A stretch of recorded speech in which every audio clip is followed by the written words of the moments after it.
thankfully able to be a part of here. He said, oh, no, I'll just be playing OTK meme decks, I promise. Nothing actually serious. And then just plays Owl Warlock the entire stream and destroys everyone. But like you say, both of these decks have been around for a good long while now. Both of them changed up a lot, though, over the years. We've seen OTK Demon Hunter have Brutes included in it, Brutes coming out, 4-mana Il'gynoth, 6-mana Il'gynoth, with quest, without quest. And of course, this Celestial Alignment Druid previously did not have Smite, now does. It's changed up a lot with Guff as well. And while the metrics of how favored they were against each other, I think have varied massively, where do you come down now on this matchup in terms of who should be feeling happiest with this first match? I'd have to say the Druid here. This is one of those matchups where I feel that Guff is not the main win condition. Guff, I think, really helped the Druid with the matchups where they weren't really allowed to play alignment, like the mirror, like handlock that you were talking about. But even before this expansion, Druid was happy to just windmill slam alignment at any point before Kurtrus enters the hand for Demon Hunter, because that slows down their win condition by so many turns. The Demon Hunter just becomes a sitting duck. So as long as posesi can get that alignment down before Gaby completes stage 3 of the quest, I think he should be in a great spot. Oh, awkward little hand here for Gaby, where he obviously wants to dump the Moarg Artificer to make room for the Spectral Sight to be outcast. But that means that he can't then swing with the Tusk Piercer to get it out of the way. So, as I see it, there's currently no way to guarantee himself a turn 3 quest progression. So do you just prioritize the more expensive play of Moarg on this turn? I would wager as much. It's not guaranteed to stick around on the board because of Lunar Eclipse, but Gaby here is just actually going to go for the Tusk Piercer instead, maybe hoping to have that Moarg be saved for something a bit more impactful later, or just not planning to go for a turn 3 quest completion whatsoever. And I guess with this line, he does actually give himself that guaranteed quest progression that I was struggling to find, because he can, of course, draw, trade, and then play a unoutcast Spectral Sight, something you never want to do, but sometimes are forced into.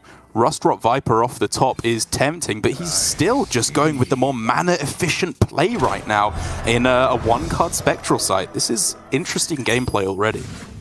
Yeah, I mean, you could argue that, you know, Viper being played is not necessarily more mana efficient or being traded compared to Spectral Sight, because you don't often end up playing the Viper on the board, right? A lot of the time that discount doesn't matter, but maybe Gaby is looking to go for a more board-based game plan, because what kind of choice does he have if the glides don't give him, or the jumps don't give him glide here? Wow, okay. I mean, maybe he was hoping for glide number 1, as we were saying, but Spectral Sight perfectly fine as well, allows him to guarantee quest progression once again with the Rustrot Viper or the double jump. I think as much as possible he is going to be wanting to hold on to that double jump though, right, to try and give himself the highest glide potential possible in the next 1 or 2 turns. I agree. The glide is just so important as his best way of disrupting a Celestial Alignment game plan. Like posesi has been ramping and drawing completely efficient with his mana thus far. So if Gaby can find a window, I guess when 7 mana is available to glide that back in hand, he should be feeling a little bit safer. But for now, the glide is not guaranteed to be coming off of the second double jump, and this last mana, I don't know if it's allocated to just hero powering with the Tusk Piercer. It could be a dump of the Immolation Aura, but I could still see the Aura getting some usage potentially with Moargs. Do you know what I just realized, Gia? posesi's also in this game. Should we talk about what his game plan's going to be for the next few turns? Because it's been very standard so far, obviously, with just the ramp, getting as much mana as possible. Celestial Alignment off the top, though. Now things start getting a little spicy. I mean, there's the game plan, Derek. We've talked about it and we've found it. The problem is this turn leading up into it. Obviously, posesi is very scared of glide here, so my first thought would be the worst play is to draw 3 cards with that half of the nourish he got from the Jerry Rig Carpenter. But it is actually what he is going to go for. Is this just the full disrespect for the glide? Oh, it's so bold. I mean, Bold is a generous way of putting it, but hey, I guess if they haven't done it so far, you just don't think they have it. It's a 50-50 here. He misses, hits the I-beam instead of the glide, but he can still dig for it. He gets the Crimson Sigil Runner as a backup, and another Studies, and another trade. He could still hit it, Gia, but so far it's not delivering. Oh no, we don't even get to see. That's annoying. Yeah, but based on the fact that it's not an insta-pick, I'm going to say no glides available here. And I also want to backtrack a little bit to what we were saying about Posesi's turn, right? I was saying that the draw 3 is the worst into glide in particular, but with a lot of matchups in this meta, if you do enough testing, you can come up with a stance of, in this matchup, I'm just not supposed to play around glide. I am throwing too much percentage against the rest of their plays if I play like I'm scared. And Posesi here has just clearly signaled he is not scared one bit, and he is going to get super rewarded for that risk with an uninterrupted alignment on the next turn. Gaby making the very interesting play to deviate away from the Skull of Gul'dan, because he could have got himself Kurtrus, of course, and drawn 3 discounted cards, which could still be Talented Arcanist, Guild Trader, Il'gynoth in particular, but he gave himself 1 extra draw, 1 final crucial chance at hitting the glide. He misses it in the end, however. Posesi's 1 overdrawn card is Mr. Smite, though, which is a pretty relevant card to be losing. Right, and because Kurtrus is now in hand, Posesi does have to think, is this alignment worth it? Obviously, if he goes for it, Gaby can just play the Kurtrus, and that means the rest of his deck is going to cost 0 by the time Gaby draws it. And that means that if there were enough of the combo pieces that were not originally in hand, Gaby could go for his own OTK, even on 2 mana. So Posesi has to play a bit with fire here, but I'm not really seeing a good win condition for himself if he doesn't go for alignment. Exactly, yeah. Like, losing Mr. Smite hurts because it very possibly means he has to set up a board, even if it has like 60 attack or something ridiculous with a double survival of the fittest. You're still not going to be killing them now on that turn. And Gaby, if he hits himself a glide, could make his entire rest of his deck cost 0, which is a very, very big difference to have. But Posesi, assuming that there's a Kurtrus on the following turn, can then still just follow up with a very, very powerful turn. Ramp, draw, try and find Anaconda, and set up the kind of board that Gaby just has no business clearing whatsoever.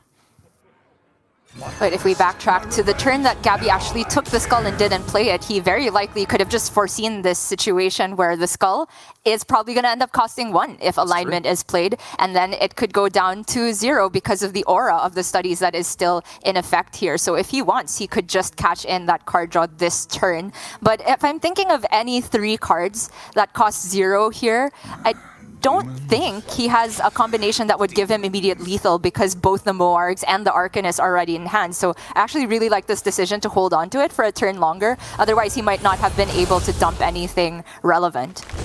Yeah, exactly. And you don't want to be leaving yourself dead to the overdraws, right? If you overdraw Il'gynoth, lose the game on the spot, doesn't feel quite worth it.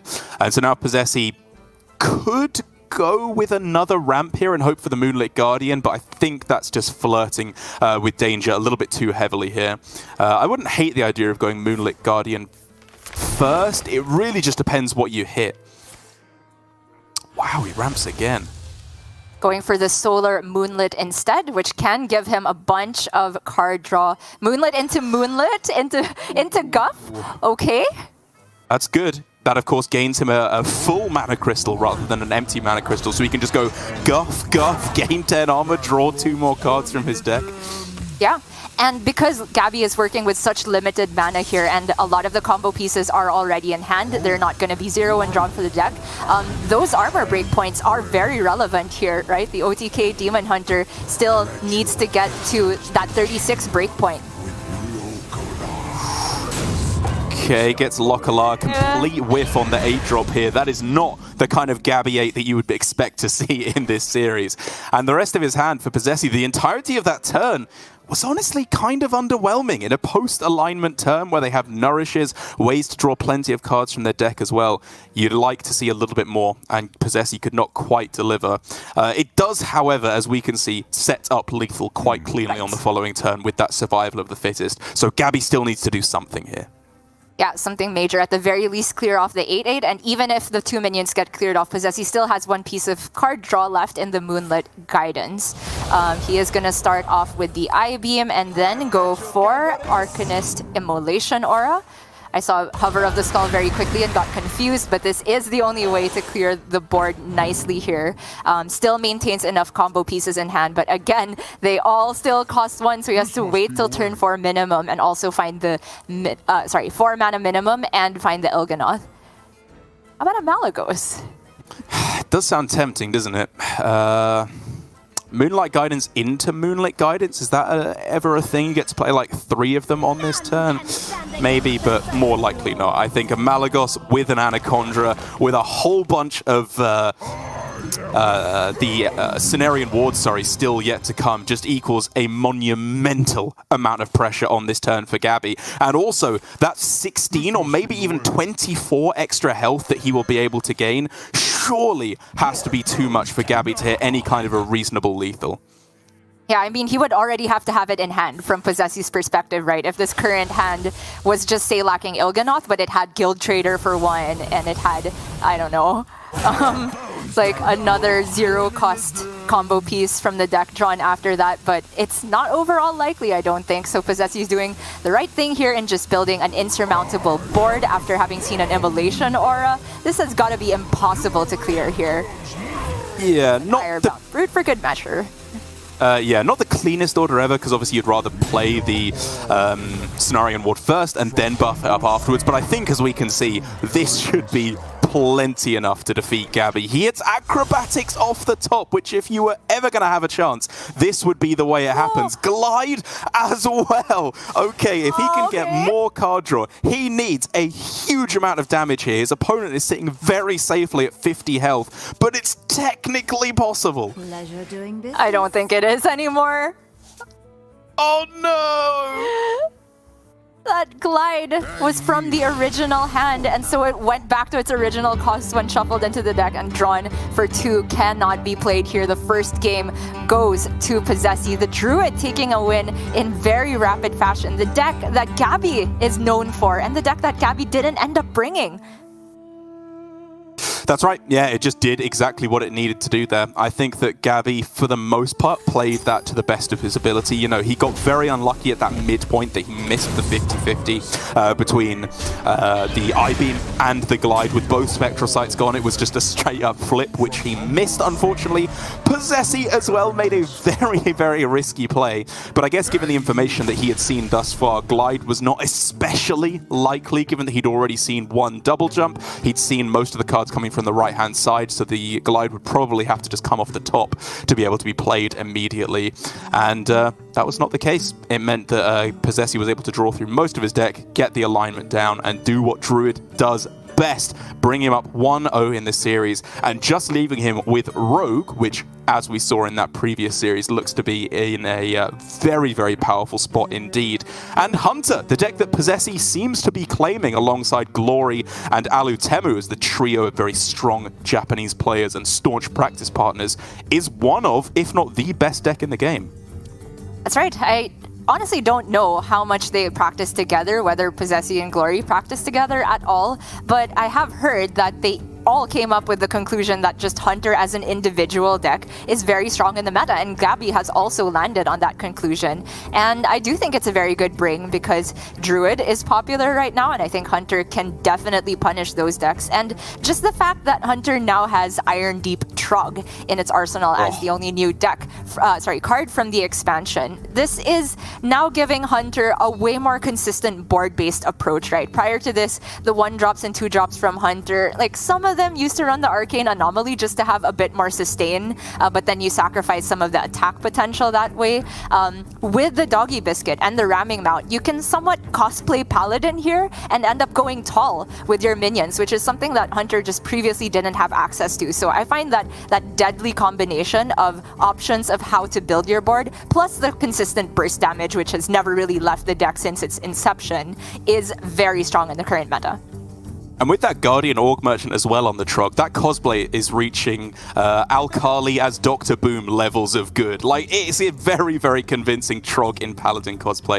And I think it's just the cornerstone of the game plan now as the Hunter, specifically in this next matchup against Demon Hunter, because I think for you and I, Face Hunter versus Demon Hunter was actually one of the more interesting learning curves that we went on over the course of this most recent season of Grandmasters, where typically when you think Demon Hunter, OTK Demon Hunter, you think the best aggro deck. Like, it's just almost purpose-built, it felt like, to take down decks like Face Hunter. It's got fantastic removal, endless card draw, limitless heal, it feels like, very easily going up from 1 to 30 health in a turn if that's necessary.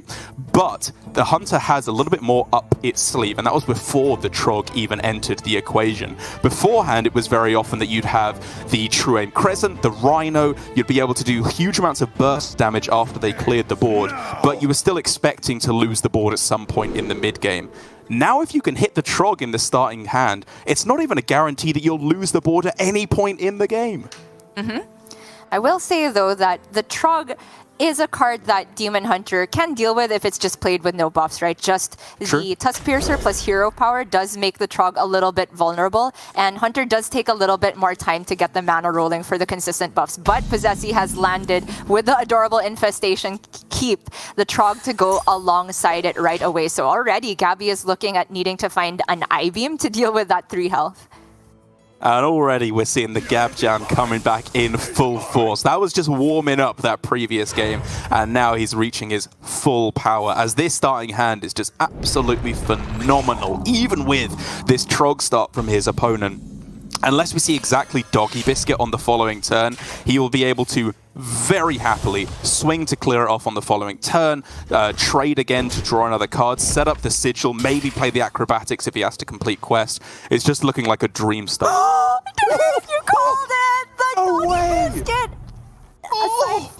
I mean, second Adorable didn't do it there. It had to be the Doggy Biscuit. Our Og Merchant didn't work either because Gaby left it at 1 health. But now, he's just left in a complete nightmare situation. This Trog will copy itself after Gaby plays any spell, right? You're given 1 spell as a chance to clear it in 1 hit, and that spell will resolve before the copy action happens. But if it doesn't kill the Trog, it's just coming back with a friend.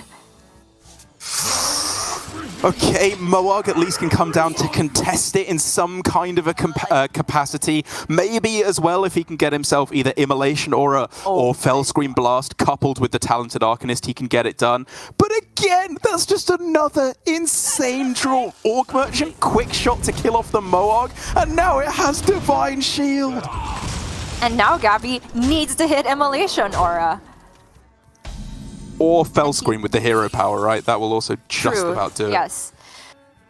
And all of the effects that help him find those are spells currently. He just doesn't have any tradables here. All he can do is hero power the Guardian Og Merchant. It is just not coming together here.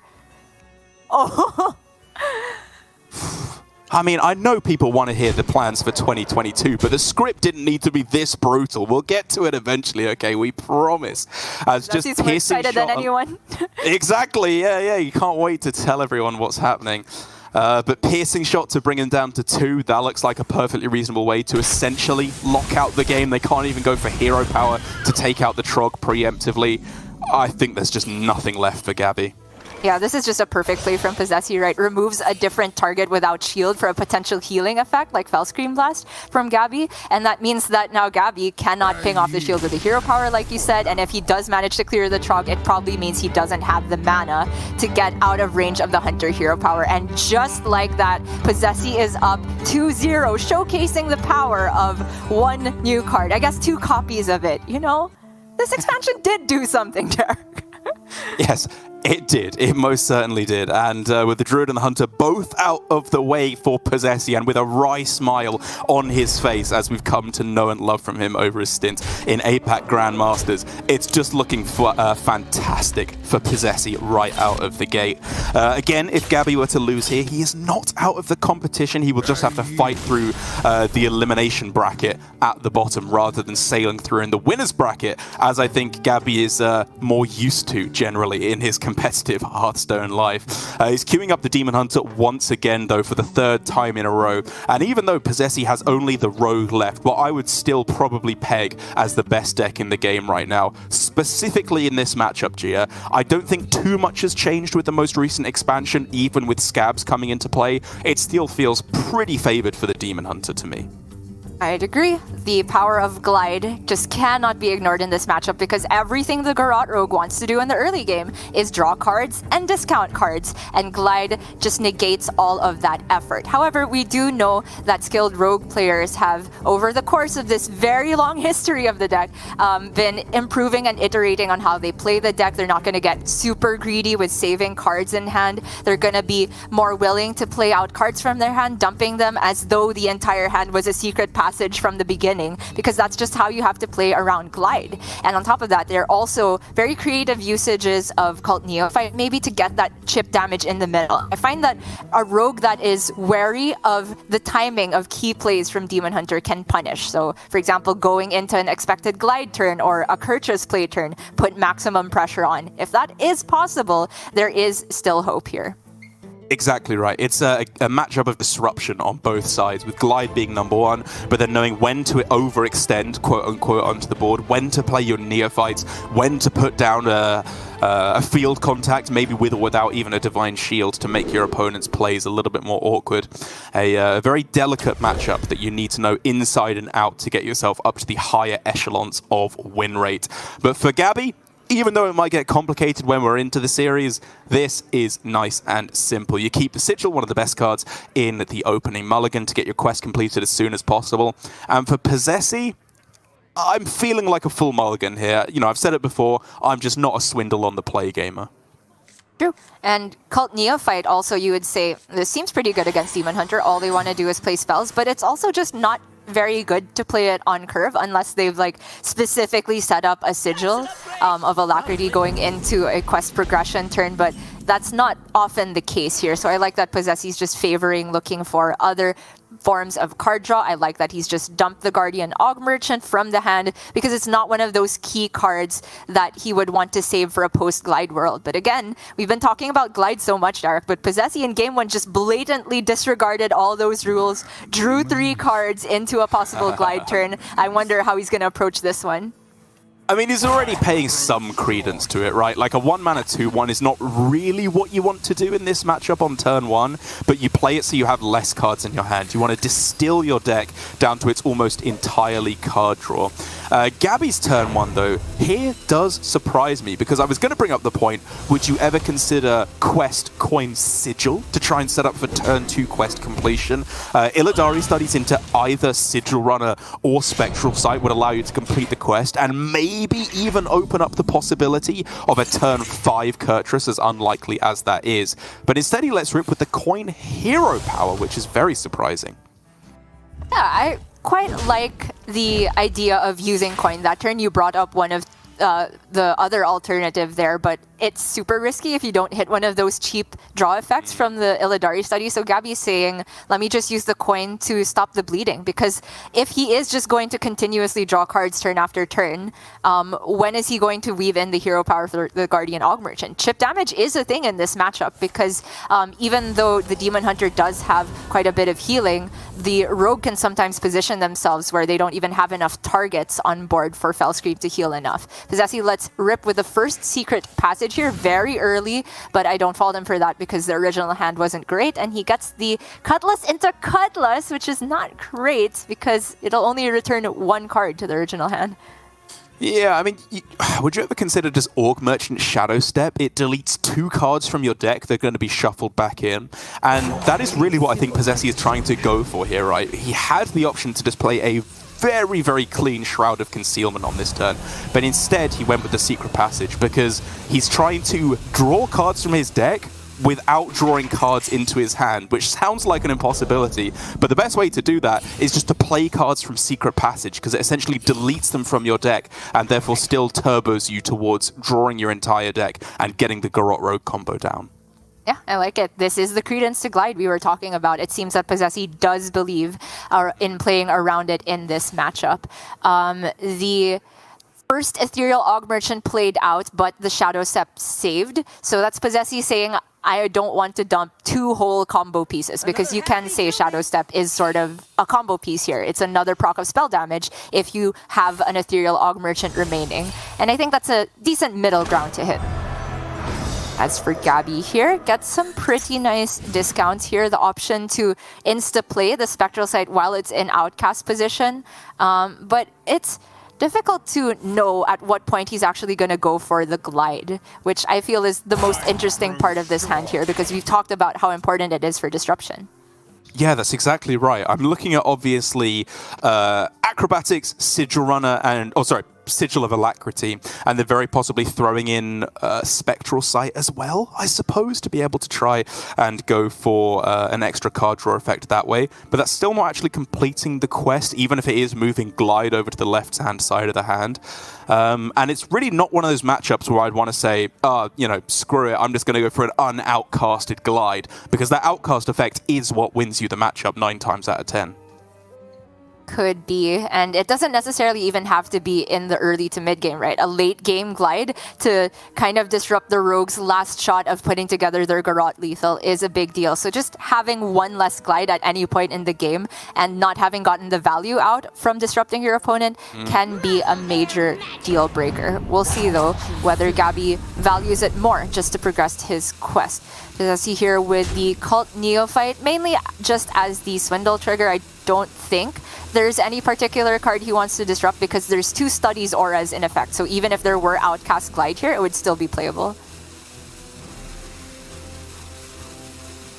Step on a Neophyte. It's tempting, isn't it? Because it is a very, very powerful effect. You can use it with a field contact in the next 1 or 2 turns as well. But holding on to it in the end here, I do think is overall wise. But while I was just going on about why you don't want to go for Glide, just playing it unoutcasted in this matchup, Gaby looks like he's leading up to doing exactly that. Just letting rip with the Glide and saying, I want to do over on this hand.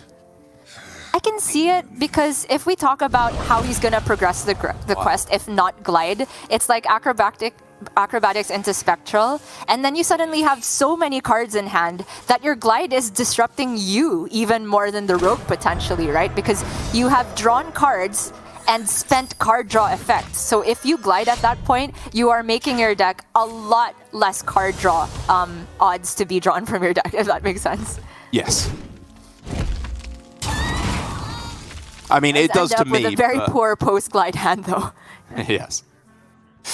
Right, okay, another Neophyte. Again, tempting, because it looks like one of these hands where you can just go for a Neophyte plus a Shroud of Concealment. But I think what he's really looking for here, and would very possibly have even just played it on that turn because of the stealth that it was afforded, is Octobot, right? He really needs to get some flexibility in this hand. And I like that he started his turn with the Shroud to try and find exactly that. Commits the step Neophyte this turn, though, and that's mainly, I think, to just kind of say, I don't have any more time to wait with the field contact. I am going to start the trade with this 0-cost minion, and also have that benefit of disrupting Gaby for 1 more turn. I like the line from posesi. Oh, and the Neophyte is huge here! That's such a big difference. Oh my god. I mean, Gaby can try and get it over to the left-hand side, because if you don't, there are a lot of cards that stop you from ever being able to play it from the right-hand side. But if he does, think how expensive that is in this matchup. Like, just going double Immolation Aura here, you're never able to clear another board for the rest of the game, especially with 1 Fellscream Blast already having been used. Yeah, it just doesn't work.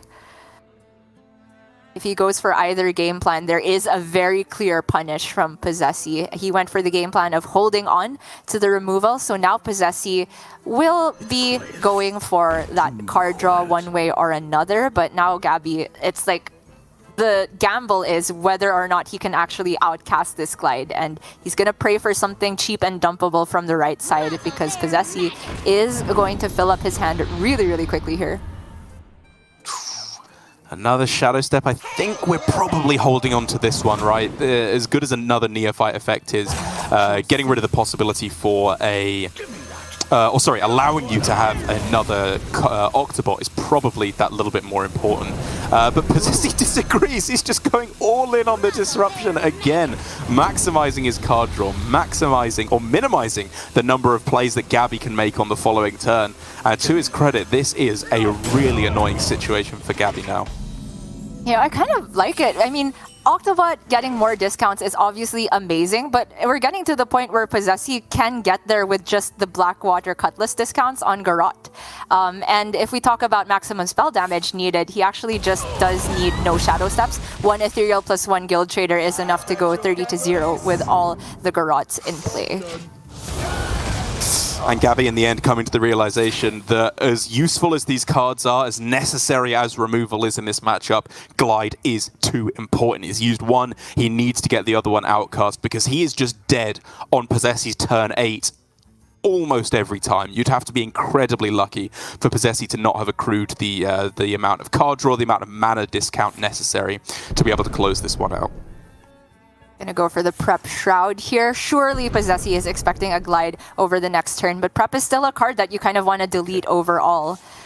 Blackwater Cutlass traded, gonna discount the Secret Passage probably, but nope, it gets a Garrote off the top, not bad, but I'm not sure how relevant it will be because I think even posesi knows he's getting glided next turn.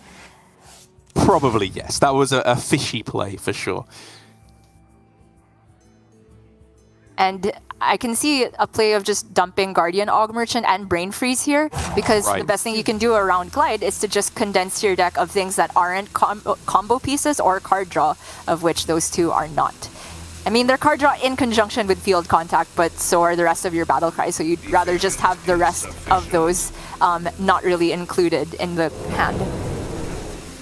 Yeah, I think I agree with you. The one thing you could consider, I suppose, is not proccing the Octobot at all, which is pretty bold. But then, of course, Gaby, if he has the second Immolation Aura, can just go for it straight away. He has that, so posesi has to lose the discount of that Octobot. And Gaby ends up with another Glide in the left-hand side position, meaning that all of a sudden, he can just go for it all over again. If posesi uses that second Octobot to willy-nilly, then all of a sudden, Gaby may be able to start turning this one around. That is right. Okay, this could be a contact turn with Brain Freeze, but gonna trade first with the Cutlass. I do like just to see what he gets. Could also just be a Slam Scab's turn, and that would give him another Octobot. It's a good point. Bouncing that back to the hand is very relevant. And also, weirdly enough, the 2 4/2s with Stealth are also actually very relevant, right? We've seen both copies of Immolation Aura being used, and being able to deal 20 damage is nowadays a lot easier than dealing 28 with the recent nerf to Garrote Rogue. And it's exactly what we were talking about at the beginning, too, of timing your threats. posesi knows Gaby is just itching to play Kurtrus on the next turn, but the 4/2s challenge it very, very well. Just plays the Octobot right out. I guess not anticipating his opponent to be able to answer it, but clearly that is available. I think he wasn't anticipating specifically an answer with Kurtrus played, kind of expensive, but Gaby did get the perfect I-beam there, and you know, I think he was kind of due some good luck. It's been a rough game, rough series so far, but posesi is definitely not out of it yet. He has the Brain Freeze, he has the Cutlass to keep the card draw going. Yeah, it feels to me like posesi probably not going for lethal on this turn, even though this is the second contact being used. Much more likely just trying to thin his deck of almost all cards that are not the combo, and then using a trade of one of the Cutlasses in order to draw all the Garrotes after he goes for the combo. That's right. That added flexibility from the tradable cards really has made it so that you don't have to hold on to a field contact for the finishing blow. Swindle here can keep the train going very nicely. He's going to trade the Guild Trader first, though. Hear that sizzle?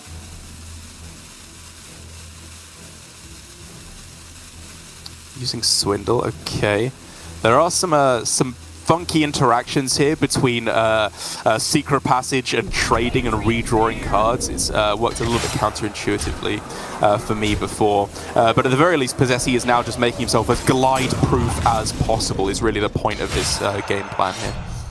Yeah, I like it. Also, prioritizes pushing face damage as well so that he has to hit less breakpoints, and also just makes it for Gaby to have a harder time clearing the board and healing enough, right? You always want to make the Demon Hunter do both, and oftentimes they can't.